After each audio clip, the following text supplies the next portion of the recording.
Hello my dear beautiful people. మా పిల్లల స్కూల్లో మల్టీకల్చరల్ ప్రోగ్రామ్ అనేది జరిగింది. డిఫరెంట్ కల్చర్స్ వాళ్ళు ఎలా పర్ఫామ్ చేస్తారు, వాళ్ళ కాస్ట్యూమ్స్ ఎలా ఉంటాయి, వాళ్ళ లాంగ్వేజ్ ఏంటి అనేది అందరికీ ఐడియా వస్తుందన్నమాట. మా కిడ్స్ స్కూల్ ప్రిన్సిపల్ అలాంటివి ఎక్కువ ఫాలో అవుతారు. లైక్ ఈవెన్ ఇండియన్ ఫెస్టివల్స్ కూడా దసరా, దివాళీ, ఉగాది అలాంటి మెయిన్ ఫెస్టివల్స్ మీనింగ్ ఏంటి, ఆ ఫెస్టివల్ ఎందుకు చేసుకుంటారు అనేది కూడా ఆడిటోరియంలో అరేంజ్ చేసి పిల్లలందరికీ 1 by 1 క్లాస్ వాళ్ళు వచ్చి చూసి వెళ్తూ ఉంటారనమాట. దానివల్ల అందరికీ అవేర్నెస్ వస్తుంది, ఏ కంట్రీస్లో ఎలా ఫాలో అవుతారు, ఎలా సెలబ్రేట్ చేసుకుంటారని చెప్పి. మా పిల్లలు చేసింది అయితే హవాయన్ డ్యాన్స్. వాళ్ళు వేసుకున్న స్కర్ట్స్ ఉన్నాయి కదా గ్రీన్ కలర్వి, అది వాళ్ళతోనే ప్రిపేర్ చేయించారనమాట చార్ట్స్తో.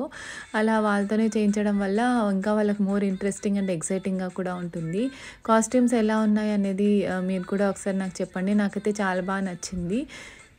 Thanks for watching.